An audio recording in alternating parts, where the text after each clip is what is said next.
El 23 y 24 de septiembre de 2022 se realizaron las jornadas Encuentros y tramas entre maestres e infancias, sentidos históricos, políticos y pedagógicos. Fueron organizadas por el Colectivo de Educación Inicial de Córdoba, la Entramada Federal por las Infancias y la Escuela Normal Superior Dr. Agustín Garzón Agulla, sede del encuentro y en el marco de la Semana Garzonera por los 80 años de la institución. También se pudo recorrer una muestra de libros de las editoriales El Cordón Desatado, el Colectivo de Educadores del Sur y del Centro Cultural de la Toma, la Asociación Civil Inconsciente Colectivo y la Cooperativa de Pensamiento Margarito Tereré, que publicaron los 5 tomos de maestras argentinas y maestros y maestres entre mandatos y transgresiones.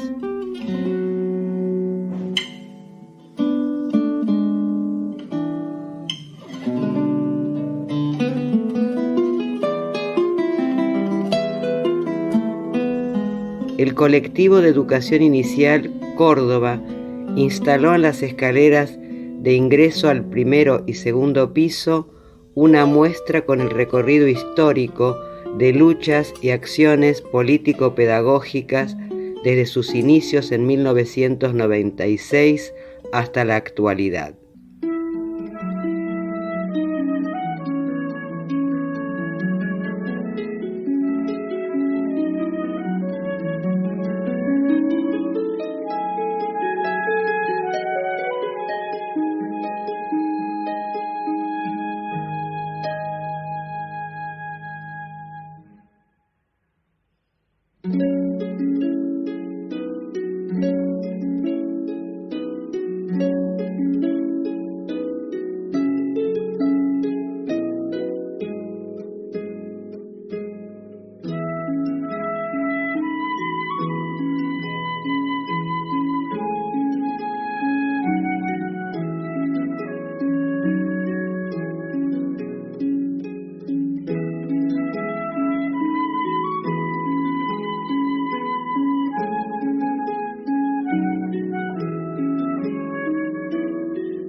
Asistieron a las jornadas docentes del nivel inicial y primario, estudiantes del Instituto de Formación Docente en Saga y personas que trabajan junto a las infancias. Participaron también las compañeras de la Ciudad Autónoma de Buenos Aires, Mónica Fernández Pais, Marcela Betelu, María Inés Vega, Catalina del Grosso, Natalia del Frusco, Analía Anselmucci, Alicia Varelo y Paula Salas. De Neuquén, Gigli Temi y Fernanda Allende.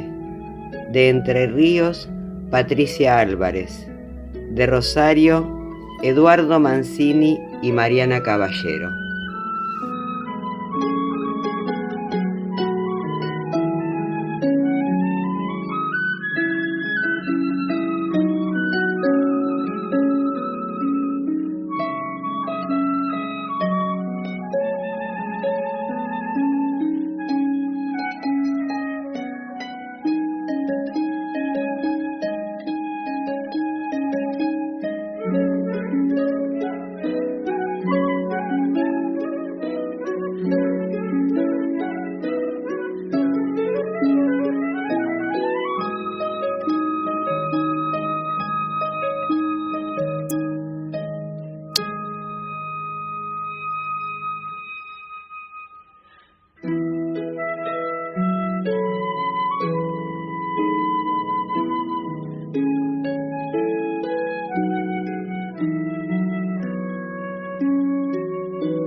En este encuentro compartimos varios momentos. El día viernes, Mónica Fernández Pais, Marcela Betelu presentaron la muestra dinámica Entre guardapolvos y delantales, relatando los sentidos históricos y pedagógicos del uso de los guardapolvos y delantales en el nivel inicial.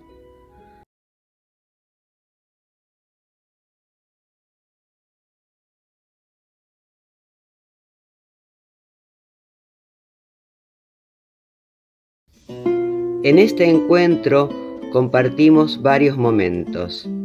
El día viernes, Mónica Fernández Pais, Marcela Betelu presentaron la muestra dinámica Entre guardapolvos y delantales, relatando los sentidos históricos y pedagógicos del uso de los guardapolvos y delantales en el nivel inicial.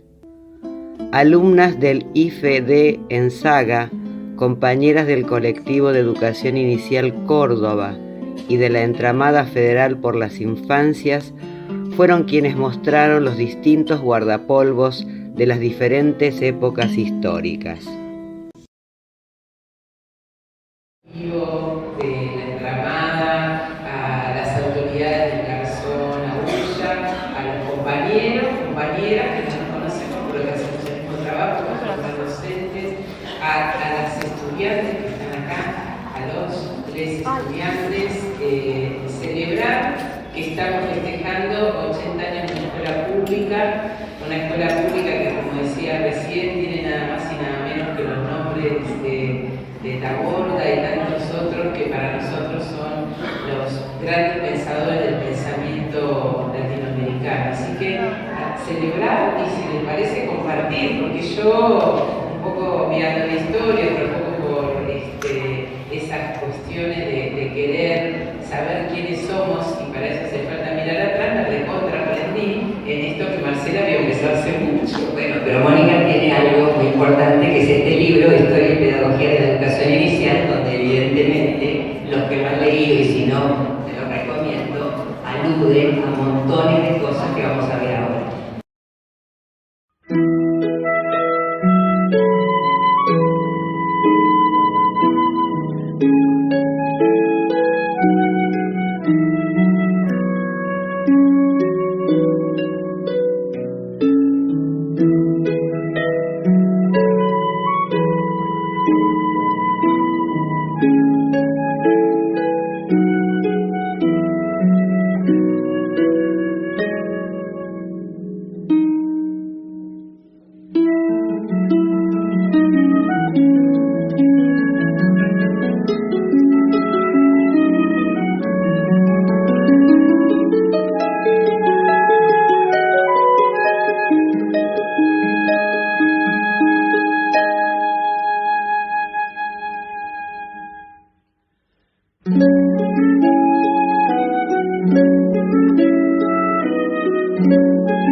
En el reglamento, hablando de tantas cosas, teníamos que usar el guardapolvo blanco, igual que la escuela primaria. Este guardapolvo blanco, igual, si lo miran bien, las que fueron a los normales o usaron guardapolvo blanco de la que estamos acá, era un guardapolvo con tablitas.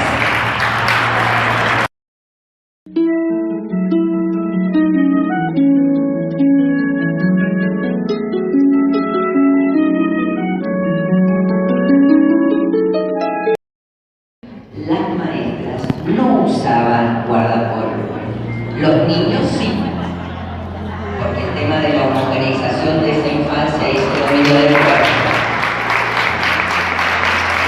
Estos eran los trajes.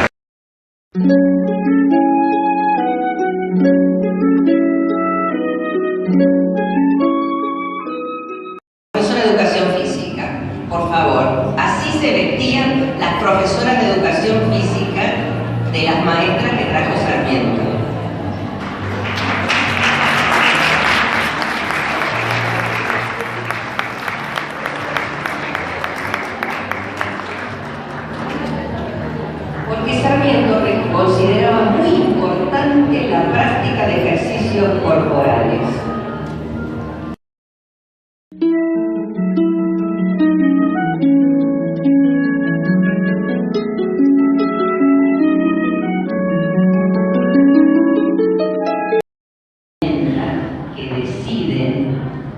cruzar al llegar a Buenos Aires. Ellas llegaban en barco después de varias semanas, meses. Piensen ustedes lo que era el puerto de Buenos Aires, donde obviamente se bajaban de las carretas o de las diligencias que las iban a buscar a los barcos.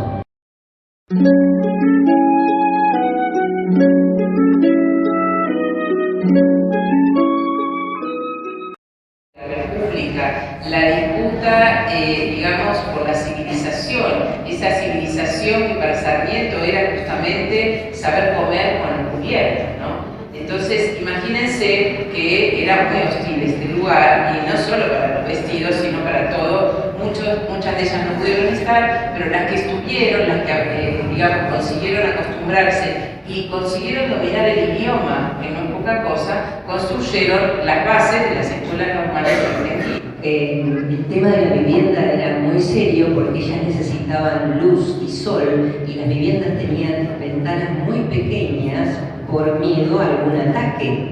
Entonces generaba muchos problemas, es decir, fue un cambio muy grande, es decir, se animaron. Yo creo que no nos podemos ni imaginar de lo que significó el venirse a estos lugares y sostenerlo. Bueno, crear el primer curso en kindergarten en nuestro país,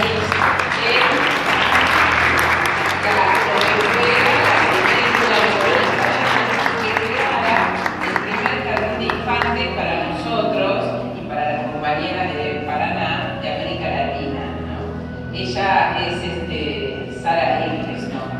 En el archivo, en las memorias que están como fuentes en la escuela, acá tenemos una compañía que forma parte del equipo de investigación que trabaja para seguir rescatando la memoria. Sara figura como Sally Eccleston.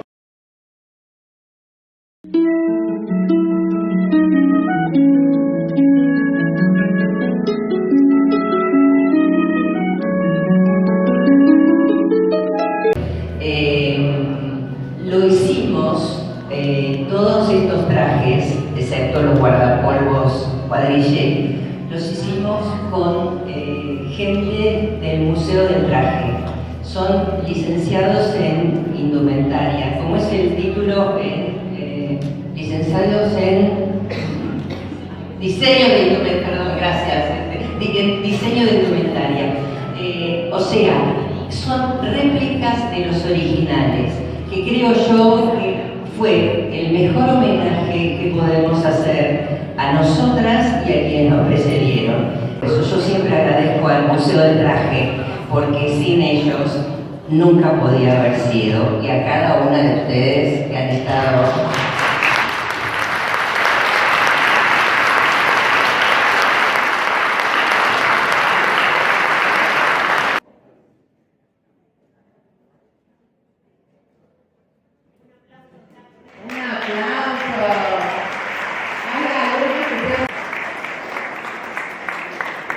Algunos se parecen a lo que yo pensaba. Porque estamos ya aquí entramándonos entre maestras, maestros, maestres e infancias, buscando, construyendo, empezando a pensar los sentidos políticos, históricos y pedagógicos. Un aplauso grande.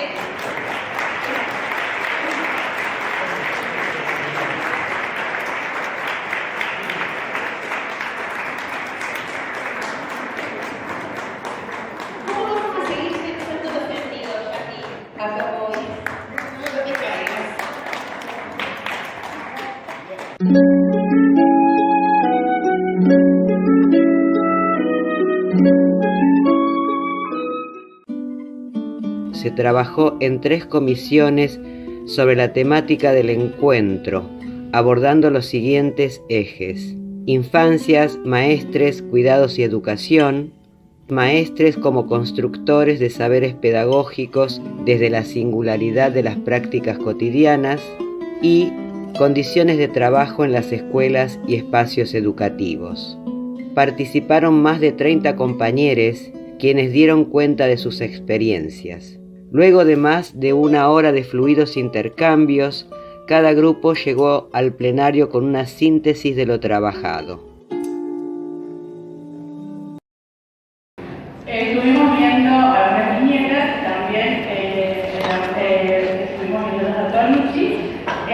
Hicimos una reflexión en cuanto dice que nos obliga a mirarnos desde el humor, a pensarnos de la vida de niñez y entender que somos todos iguales, que a partir de esta dependencia del cuidado, de prestando atención a cada uno de los niños, ¿qué tan importante será para los niños y las niñas la atención a cada una de estas infancias?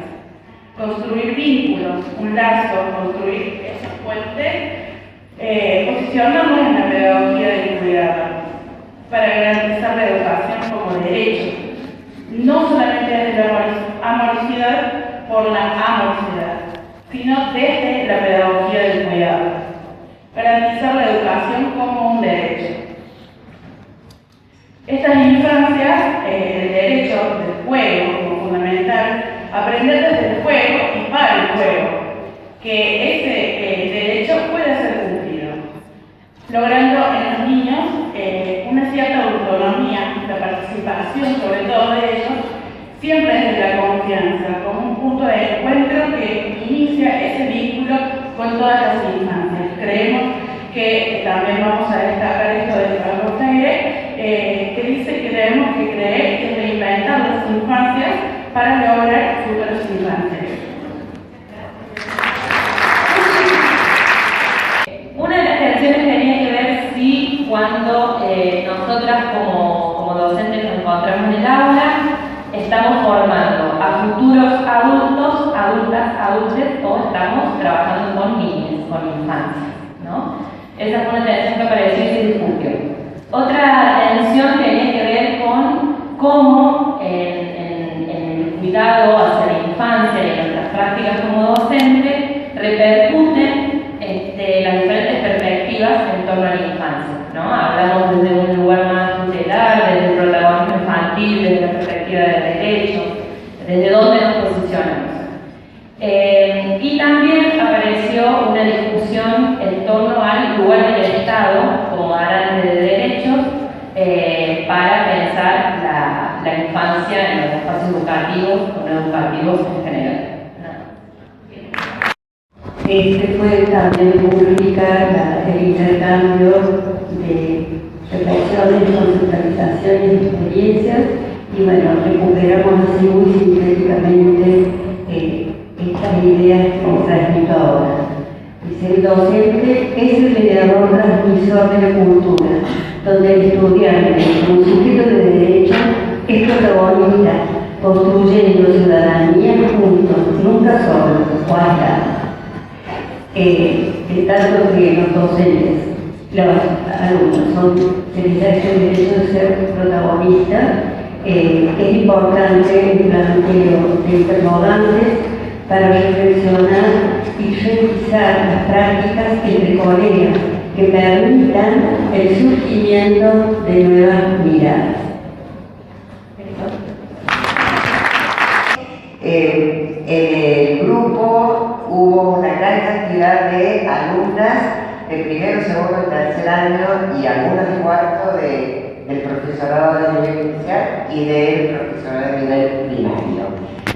Y bueno, lo que con más fuerza salió fue una tensión entre la teoría, esto que estudiamos adentro de las aulas, y las prácticas, estas cosas que nos pasan cuando llegamos a las escuelas, hacer nuestras prácticas o trabajar y bueno, no tenemos herramientas suficientes y necesarias para hacerlo. Hay un desconocimiento, lo que sale con fuerza también es un desconocimiento de los derechos y deberes de las docentes en general, lo que lleva a muchas injusticias que se producen al interior de las aulas y de las instituciones educativas. Y bueno, y en general cuando planteamos, bueno, pero ¿qué hacemos con eso? ¿Cómo nos organizamos? Bueno, esto de insistir de tratar de realizar un trabajo formativo, continuo y un trabajo colectivo, que la salida no es individual, la salida es colectiva, poder hablar con el otro y con la otra, tenga el cargo que tenga, ocupe el lugar que ocupe en el espacio a donde trabajamos y pelear por trabajar en condiciones dignas que garanticen nuestros derechos y el de los y las niñas. Y reconozco muchísimo en ella esa fuerza luchadora por la educación inicial. Es para mí un placer presentar a la Mónica, como le decimos nosotros. Mónica es referente de la educación inicial en nuestro país, es educadora del nivel inicial, es doctora en educación, ha publicado numerosos artículos y un libro fundamental para entender la historia de la pedagogía de la educación inicial. Es profesora de la UBA y de la Universidad de La Plata, militante por la educación inicial, fue directora nacional de nivel inicial y es fundamentalmente una compañera de camino, una compañera por la lucha y el reconocimiento de la educación desde la cuna. Le doy palabra a Mónica. Gracias, Mónica. La verdad que debo agradecerle, decirle que bueno que está esto y que bueno que estuvo el trabajo que se hizo. Yo fui tomando notas, al principio estaba preocupada de que no tuviéramos un poco de tiempo, pero impecable esto ya, ¿no? Estas conclusiones que aparecen en un primer momento, pero que seguramente se van a enriquecer en el devenir de quienes están compartiendo en las clases, de quienes seguimos pensando cómo enseñar, pero también en la cabeza de cada una de nosotras, nosotros.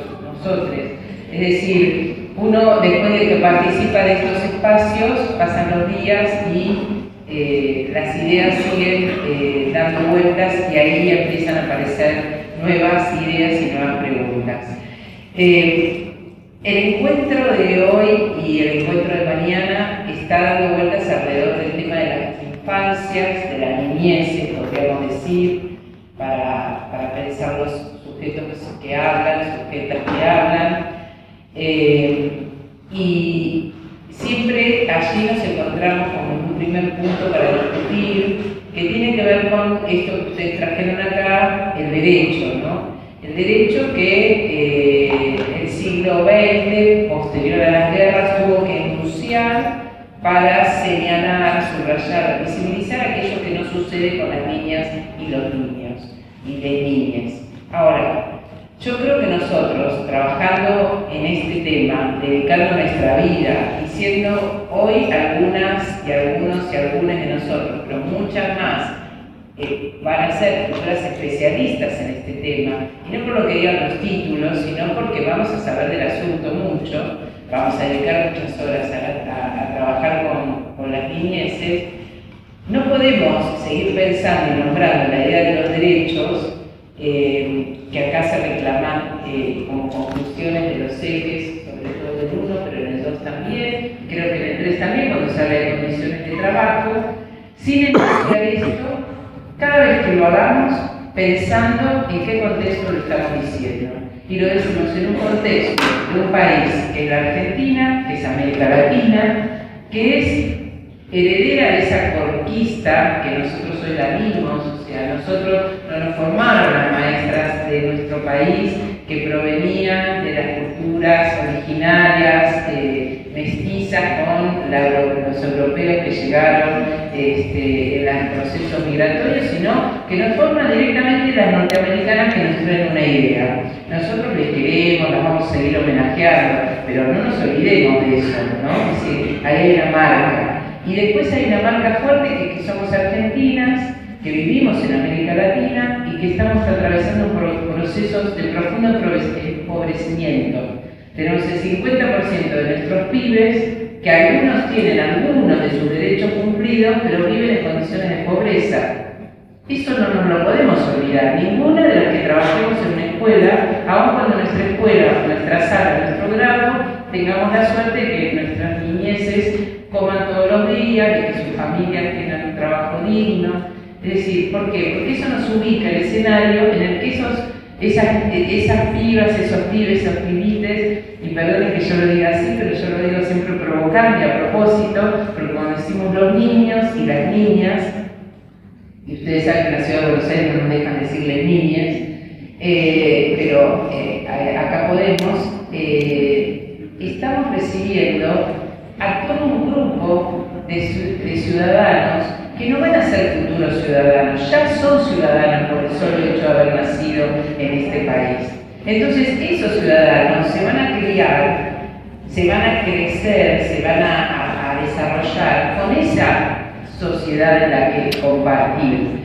Y entonces dependerá de nosotros que les mostremos que no es la vida de todos los días, tiene matices, que todos no la pasamos igual y que tenemos que tener mucha conciencia de eso. Entonces a mí me parece que hay un primer tema que sumaría a la idea de los derechos que salió acá y que lo celebra y que festeja, es no olvidarnos que hablamos de derechos que tuvimos que poner leyes justamente porque eso no se cumple. Y que la deuda pendiente hoy es todavía muy grande. En nuestro país, mucho más.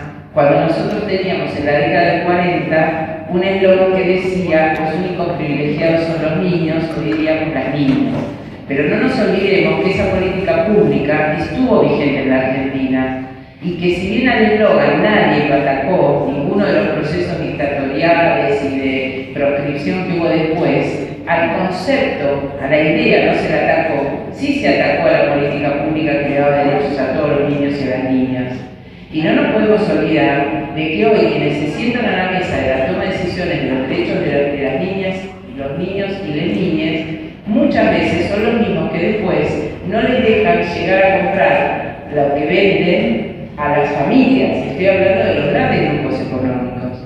Entonces digo, para que empecemos a hablar desde la educación inicial y la educación primaria, haciendo que los docentes nos encarnemos eso que acá se dijo ya, que nos decía Pablo Freire, que es que los docentes hacemos política por el solo hecho de llegar al aula, y eso es inevitable. Entonces hagámoslo en el sentido de tenerlo conciencia, no haciendo un como si, que no nos damos cuenta, porque eso es lo que después pasa, que los discursos, ¿no?, de cada política pública, de cada cambio de, digamos, curricular, de cada cambio de modelo, como tenemos en iniciar los modelos, lleguen con una, digamos, un éxito rotundo, porque claro, del otro lado hay muchas compañeras y compañeros, en el caso inicial seguimos siendo muchas más las mujeres que cuidamos y enseñamos a los hijos de otras familias, que nos agarran como sin entender bien de qué se trata. Es decir, y ahí hay un trabajo sistemático, ¿no?,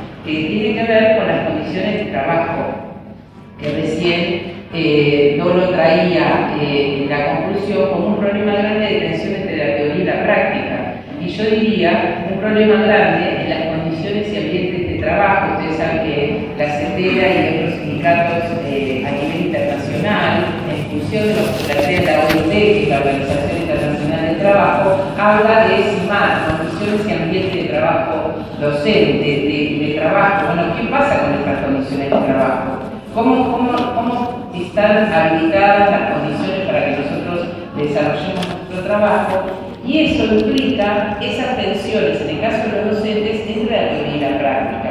Es parte de la discusión de la paritaria de los docentes, es decir, de su suerte de contrato de trabajo, cuáles son los aportes que se necesitan en la formación previa y cuál es la formación después, que una vez que nos recibimos, seguimos teniendo, para hablar de esa tensión entre teoría y práctica, que me parece que tiene una cuestión de la que inicial, sobre todo, discute las compañías de primaria, pero acá voy a hablar como para entender inicial, pero hay mucho más una suerte de mercado que ofrece mucho de formación, pero que al fin de cuentas no dice demasiado. Entonces, claro, se transforma en una moda porque no hay contenido. Lo que no hay también es una discusión pedagógica. Hay una discusión más ligada a una suerte de seguimiento de tutoriales, que no podría decir una didáctica de los tutoriales, porque si vos vas siguiendo paso a paso, te sale bien. Bueno, ojo con los tutoriales, somos docentes,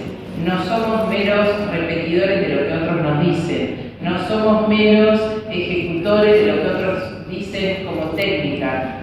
Formamos sujetos, construimos subjetividad, construimos discurso de época. Entonces el reclamo de esa tensión entre la teoría y la práctica es casi uno de los problemas más graves que tenemos en este momento en la formación docente y en las condiciones de trabajo docente. Y después me parece que eso lleva implícito el no reconocer los saberes que los docentes producen, porque nosotros muchas veces deberíamos hacernos la pregunta de cuando alguien nos dice cómo se hace nuestro trabajo, preguntarle ¿y quién lo está diciendo esto? Y preguntarnos, ¿no?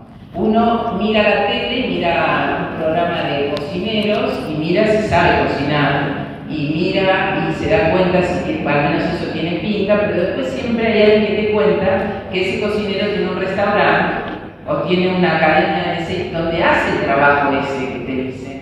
Nosotros estamos muy acostumbrados a estar sentados escuchando que nos digan cómo se hace un trabajo que el otro no hizo. Y voy a decir algo muy puntual. A veces muchos somos docentes en algunos lugares diversos y no es lo mismo ser docente de la universidad, del profesorado, que ser docente en una sala de 2 años o ser docente en la sala de 1 año. No es lo mismo, ni tampoco la de 5, ni tampoco enseñar a leer y escribir con el celular compitiendo de al lado. Entonces, hagamos ahí un trabajo, digamos, colectivo, porque tampoco es un trabajo solitario, es un trabajo entre todos, para poner en valor ese saber que se construye y ponerlo en valor no diciendo, como muchas veces se dice, bueno, nadie nos valora y nosotros por sí somos buenos. No, haciendo el trabajo de estudiar, de argumentar, de poner arriba de la mesa y mostrar que ese trabajo colectivamente puede, digamos, proyectarse como una idea potente que nos sirva a todos. Me parece que después hay algo interesante para rescatar acá, que tiene que ver con la pedagogía del cuidado y con la cuestión de que todos somos iguales, que no se le entendía mal. Y yo junto estas ideas que tomé, el tema de formar adultos o niños. Y me parece que ahí hay algo que nosotros tenemos que revisar, y con esto cerraría, en el clima, en el discurso de esta época, que tiene que ver con repensar qué significa la categoría pedagogía, ¿no? Como aquello que estudia a la educación, y qué tiene que ver con esto el cuidado. Cuando se habla tanto de cuidado como algo que por sí es bueno, cuando en realidad es una tarea que por supuesto hacemos para cuidarnos y preservarnos y cuidar a otros, pero también qué tiene que ver esto con la cuestión de la educación. Porque pareciera que el cuidado es una categoría que empieza a aparecer ahora en los estudios sociológicos, sobre todo, muy de la mano de la sociología feminista, pero que no tiene nada que ver con el trabajo de educar. Y hay que ponerlo al lado. Y la verdad es que yo creo que cualquiera que es docente sabe que no hay manera, en ningún nivel, no es un problema a nivel inicial, de enseñar sin cuidar. Es decir, lo primero que uno hace es cuidar que las condiciones mínimas estén dadas para que algo de lo educativo o de lo pedagógico empiece a suceder. Para que ese encuentro con el otro, que nos va a modificar a los que estamos ahí, suceda. Entonces, ¿por qué tendríamos que enunciar el cuidado? Es una pregunta que yo dejo abierta para que reflexionemos de qué nos está hablando ese cuidado. Y que también nos preguntemos si esa suerte de repetición permanente de la idea del cuidado no está siendo la que abona a que haya cada vez más descuido. Más descuido literal de los niños y las niñas y las niñas, y más descuido de todos nosotros. En un mundo cada vez más individualista, cada vez más competitivo, cada vez más de sálvese quien puede y vivir la vida bien, y que el problema de cómo se vive bien no sabemos quién lo resuelve, lo cual nos hace mucho más vulnerables a los discursos del mercado. Estamos todo el tiempo hablando del cuidado y entonces caemos en la analización de lo que implica realmente exigirle al Estado políticas públicas que impliquen que nos cuiden y asumir que nosotros somos agentes de ese Estado y que hay un momento que somos los que encarnamos esa política pública. Y entonces, ¿qué quiere decir que me estás pidiendo que yo cuide? ¿Qué cuido? Aparte, a ver, pareciera que hay una mirada fuerte puesta en la educación inicial, en el nivel inicial. Ahora yo me pregunto si podríamos dejar a los nenes de 6 y 7 años, 8, 9 y 10 sueltos por las calles de las grandes ciudades. Eso es porque es un problema de nivel inicial.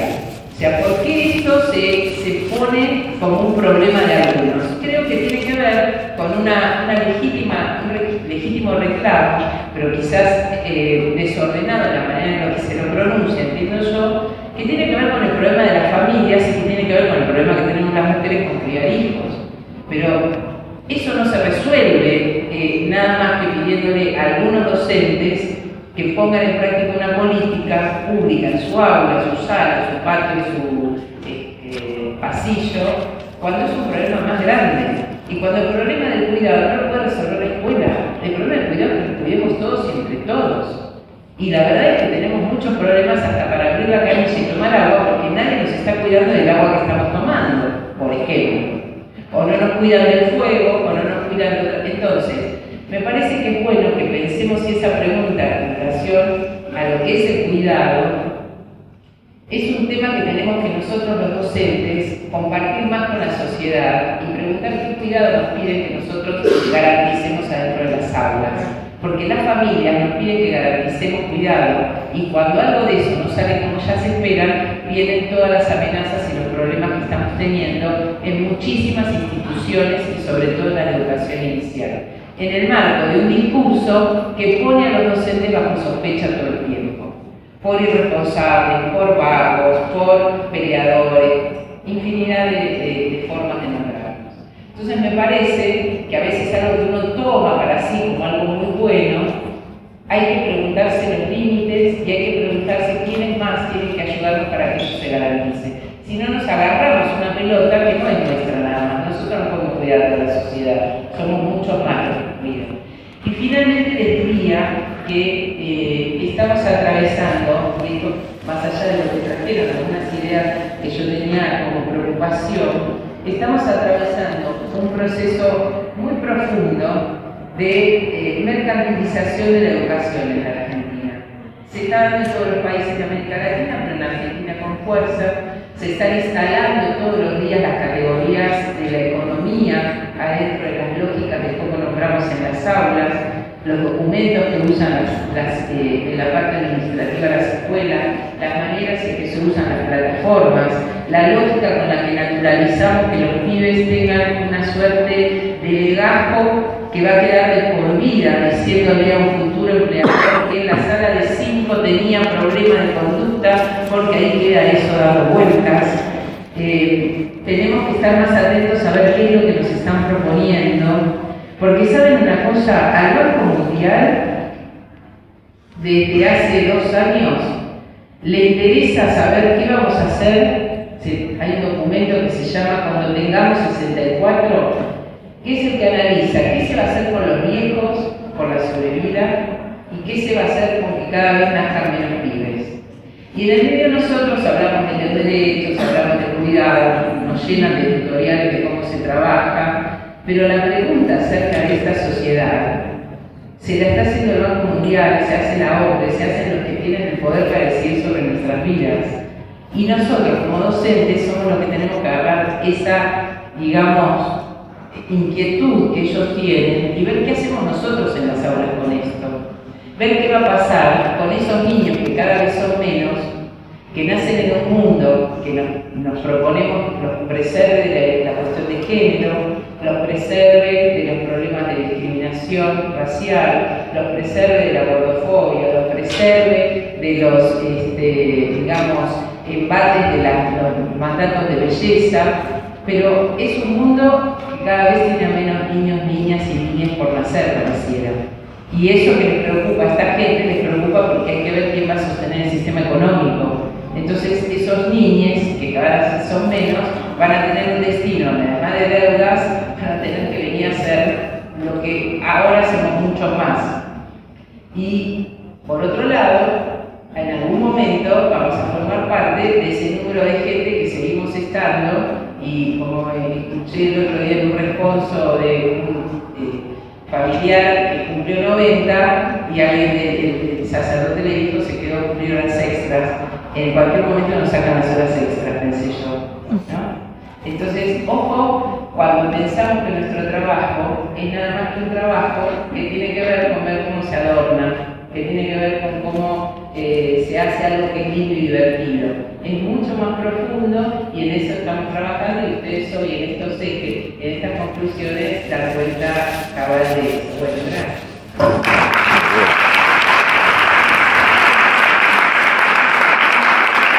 Pero mañana seguimos, pero no nos podemos ir así solamente. Vamos a pedirle a Luciano Musacchio que nos despida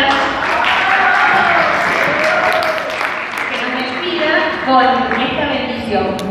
Y mañana nos encontramos de nuevo acá para la presentación de los tomos de maestras argentinas a las 10 de la mañana. ¿Sí? ¿Sí? Sí. Ok. Que las lluvias que te mojen sean suaves y cálidas. Que el viento llegue lleno del perfume de las flores. Que los ríos te sean propicios y corran para el lado que quieras navegar. Que las nubes cubran el sol cuando estés sola en el desierto. Que los desiertos se llenen de árboles cuando los quieras atravesar. O que encuentres esas plantas mágicas que guarden en su raíz el agua que hace falta. Que el frío y la nieve lleguen cuando estés en una cueva tibia. Que nunca te falte el fuego. Que nunca te falte el agua. Que nunca te falte el amor. Tal vez el fuego se pueda prender, tal vez el agua pueda caer del cielo, pero si te falta el amor, no hay agua ni fuego que alcancen para seguir viviendo.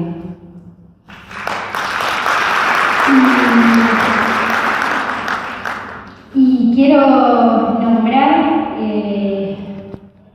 a una persona que, según las creencias de cada una, anduvo por acá dando vueltas, tal vez en forma de mariposa, tal vez en forma de colibrí, tal vez en forma de pensamientos, que le hubiera encantado estar acá, que de hecho sin duda estuvo, que es Marina Tutor, nuestra queridísima compañera. Marina Tutor presente ahora en tiempo. Bueno, hemos dado por concluida la jornada de hoy. Agradecemos muchísimo a todos y cada uno de ustedes por estar acá, por hacer esto posible. Sin ustedes esto hubiera sido vacío, hubiera estado vacío.